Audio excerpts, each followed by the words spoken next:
সুপ্রিয় দর্শকবৃন্দ, আসসালামু আলাইকুম রহমতুল্লাহি ওয়া বারাকাতুহু। তারেক রহমান অবশেষে বিএনপির নাম ভাঙিয়ে যারা নিজেদের আখের গোছাচ্ছেন কিন্তু বিএনপিকে ডুবাচ্ছেন তাদের বিরুদ্ধে অবশেষে অ্যাকশন শুরু করে দিলেন। তো তিনি সেটা কিভাবে করলেন? আপনারা নিশ্চয় অবগত আছেন যে গত কয়েকদিন আগে সাবেক প্রধানমন্ত্রী শেখ হাসিনার উপদেষ্টা এইচ.টি. ইমামের সাবেক পুত্রবধূর গুলশানের বাড়িতে মব সৃষ্টি করে ডাকাতি এবং লুটতরাজ করেছিল একদল লোক। সেখানে যিনি নেতৃত্ব দিয়েছিলেন তিনি বিএনপির নাম ভাঙিয়ে এই অপকর্মটি করতে গিয়েছিলেন। তো তারেক রহমানের নির্দেশে ওই লোকের বিরুদ্ধে অবশেষে মামলা করা হয়েছে। তো এই নিয়ে একটি খবর প্রকাশিত হয়েছে দৈনিক প্রথম আলোতে। চলুন দেখি আমরা খবরটির বিস্তারিত কী লিখেছে। তারেক রহমানের নির্দেশনায় জাতীয়তাবাদী চালক দলের জুয়েল ও তার ছেলের বিরুদ্ধে মামলা। অবৈধ অস্ত্র ও ছাত্র জনতার হত্যাকারীরা লুকিয়ে আছে এমন কথা রটিয়ে মব সৃষ্টি করে ঢাকার গুলশানে একটি বাড়ি লুট করতে যাওয়া কথিত জাতীয়তাবাদী চালক দলের সাধারণ সম্পাদক জুয়েল খন্দকার ও তার ছেলে শাকিল খন্দকারের বিরুদ্ধে মামলা হয়েছে। সুপ্রিম কোর্টের আইনজীবী ইলতুৎমিশ সওদাগর বাদী হয়ে আজ সোমবার ঢাকার চিফ মেট্রোপলিটন ম্যাজিস্ট্রেট আদালতে এই মামলা করেন।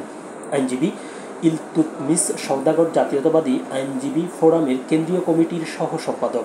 আদালত মামলাটি এজাহার হিসেবে রেকর্ড করার জন্য গুলশান থানার ভারপ্রাপ্ত কর্মকর্তাকে নির্দেশ দিয়েছেন।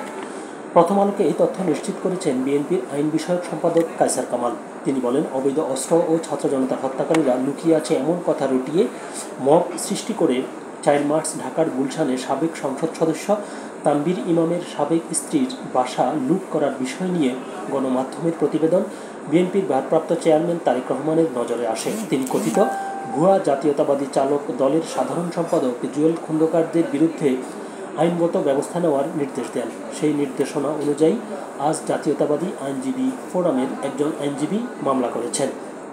কায়সার কামাল আরও বলেন, ভবিষ্যতে যারা বিএনপির নাম ভাঙিয়ে ভুয়া সংগঠন কিংবা দলের ভাবমূর্তি ক্ষুণ্ণ করবে তাদের বিরুদ্ধেও একই রকমের আইনগত ব্যবস্থা নেবে বিএনপি। মামলায় অভিযোগ আনা হয়েছে, আসামি জুয়েল খন্দকার ও শাকিল খন্দকাররা জালিয়াতির মাধ্যমে কথিত জাতীয়তাবাদী চালক দল নামে ভুয়া সংগঠন তৈরি করেন। একই সঙ্গে তারা অবৈধ অস্ত্র ও ছাত্র জনতার হত্যাকারীরা লুকিয়ে আছে এমন কথা রটিয়ে মব সৃষ্টি করে 4 মার্চ ঢাকার গুলশানে সাবেক সংসদ সদস্য তানভীর ইমামের সাবেক স্ত্রীর বাসা লুট করেন। এ নিয়ে গণমাধ্যমে সংবাদ প্রকাশে বিএনপি নীতি নির্ধারণী ফোরামের নজরে আসে। তো খবরটির আরও বিস্তারিত লেখা হয়েছে। যারা খবরটি বিস্তারিত জানতে চান তারা প্রথম আলোর ওয়েবসাইটে গিয়ে খবরটি দেখতে পারেন।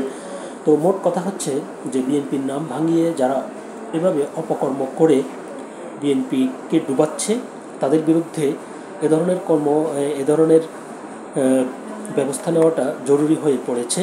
কেননা শুধুমাত্র দল থেকে বহিষ্কার করেই কোনোভাবেই যারা এসব অপকর্ম করছে সেসব অপকর্মকারীদের কোনোভাবেই নিয়ন্ত্রণ করা যাচ্ছে না। তো বিএনপির চেয়ারম্যান তারেক রহমানের এই উদ্যোগটি অবশ্যই প্রশংসনীয়। আশা করছি এটির সুফল বিএনপি পাবে।